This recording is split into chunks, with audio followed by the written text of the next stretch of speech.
سابق وزیر اعظم عمران خان کا 30 دسمبر کو اڈیالہ جیل سے قوم کے نام پیغام۔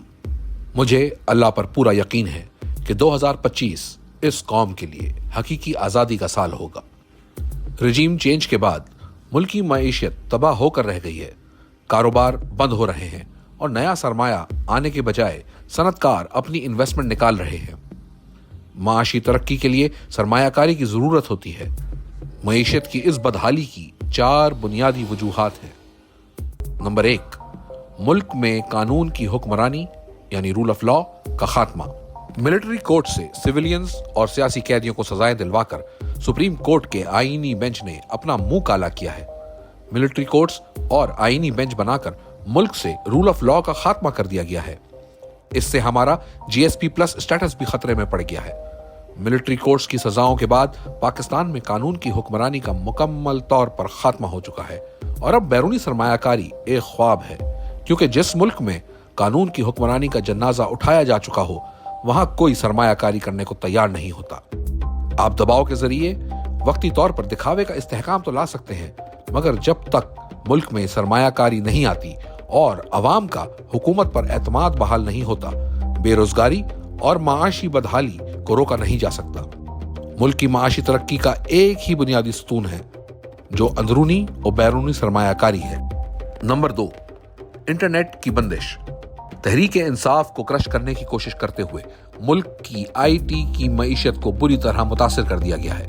مستقبل IT کا ہے، لیکن آزادی اظہار رائے سے خوفزدہ حکومت نے انٹرنیٹ میں خلل پیدا کر کے نوجوانوں کے روزگار کمانے کا سب سے بڑا ذریعہ متاثر کر دیا ہے اور ہم عالمی مارکیٹ میں مقابلے کے قابل نہیں رہے۔ وہ سارے کاروبار جو انٹرنیٹ سے منسلک ہیں انہیں تباہ کیا جا رہا ہے۔ نمبر 3، سیاسی عدم استحکام۔ ایجنسیوں کی سیاسی معاملات میں مداخلت سے ملک میں شدید سیاسی عدم استحکام ہے۔ سیاسی استحکام کے بغیر معاشی استحکام کا خواب کبھی شرمندہ تعبیر نہیں ہو سکتا۔ فراڈ الیکشن اور جھوٹ فریب پر کھڑے جعلی نظام کے ہوتے ہوئے سیاسی اور معاشی استحکام ناممکن ہے۔ نمبر 4، دہشت گردی۔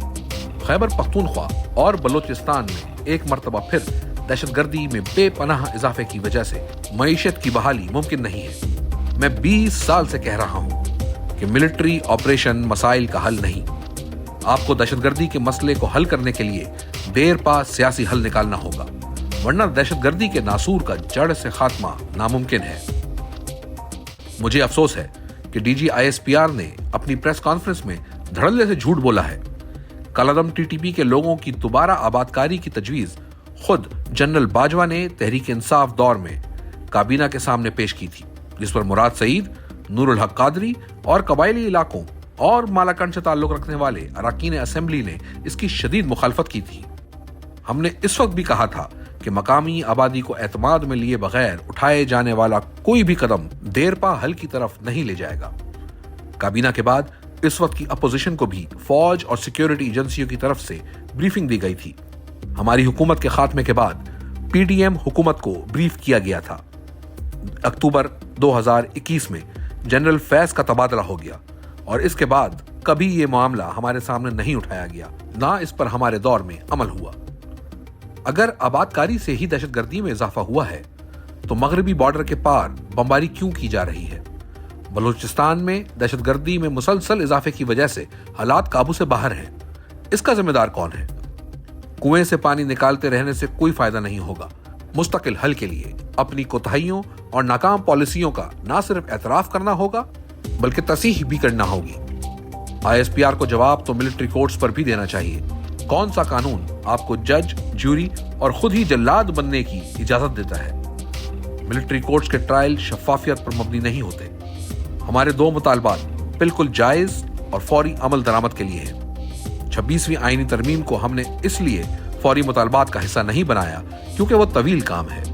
حکومت اگر مذاکرات کے حوالے سے سنجیدہ اقدامات نہیں لیتی تو ہماری ترسیلات زر کے بائیکاٹ کی مہم پورے زور سے جاری رہے گی۔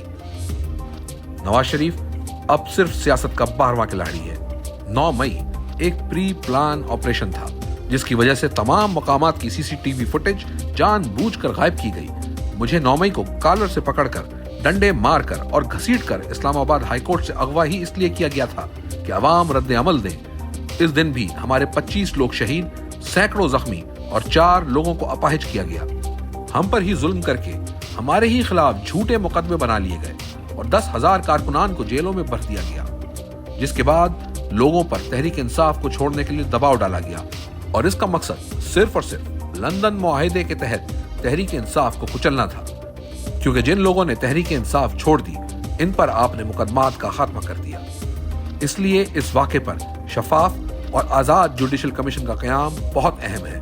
9 مئی کے بعد 8 فروری بھی ہوا، جس میں قوم نے آپ کا بیانیہ مسترد کر دیا ہے۔ 26 نومبر کو اسلام آباد میں معصوم شہریوں کا قتل عام کیا گیا اور کئی لوگ ابھی تک لاپتہ ہیں۔ یہ لوگ قبائلی علاقوں سے نہیں، اسلام آباد سے غائب کیے گئے، اور ہمیں خدشہ ہے کہ انہیں لال مسجد آپریشن کی طرح غائب کیا گیا ہے۔